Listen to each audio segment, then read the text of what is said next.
stepping up to help is Project Now, and joining us from the organization is its Executive Director, Reverend Dwight Ford. Thank you for joining us. So first, thank you for having me. Tell us who all is stepping up to help with you guys. Well, we have a number of Illinois nonprofits that serve our sister city in Davenport and along the river itself. Our goal is to make sure that our sister city and all of its residents, those directly impacted and those of us indirectly impacted, know that they're not alone.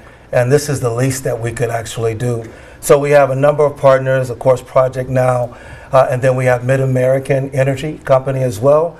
We have the Quad Cities Open Network, that is a dear friend and partner to us, and Bethany for Children and Families. And so we've been on the phone relentlessly finding out how we can coalesce and come together very quickly because time is of an essence. And you guys just finalized these plans earlier today, isn't that right? Absolutely. Now, even tell us how are you guys all coming together and banding together to help? What are you guys doing? Well, one of the things that we're doing is that all of us are playing to our strengths, but we're doing it in a collaborative effort. So at Project Now, of course, we're going to have non-perishable food items. Those will be made available for as long as we need them to be available. We're also serving as a drop-off center for clothing, new clothing, I want to specify that, hygiene products and small household items such as lamps and things that people are going to need to start all over again.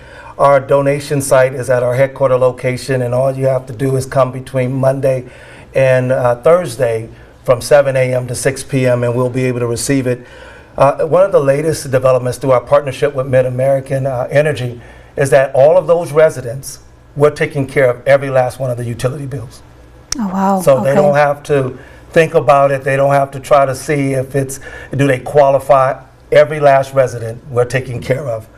And then we're also are able to cross the river and deliver into Scott County, Rock Island and Mercer and Henry counties. If it is their desire to come across the river to find housing, we'll take care of the deposit and rent to get into the units that we have as well. Okay. So nothing out of pocket to be able to come over.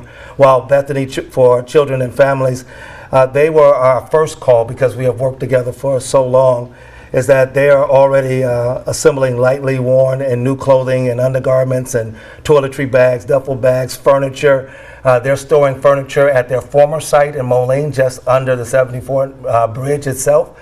And you can take furniture there. We'll be delivering as those residents find new locations. If they choose some of this furniture, we'll make sure it gets over there. But we're going to need volunteer help to get it out and get it into their new locations as well. Perfect. And now really quick, can you tell us just what does this collapse show us about affordable housing in the Quad City area? Well, I don't think that there is a larger, more pressing challenge than affordable housing for the entire Quad Cities.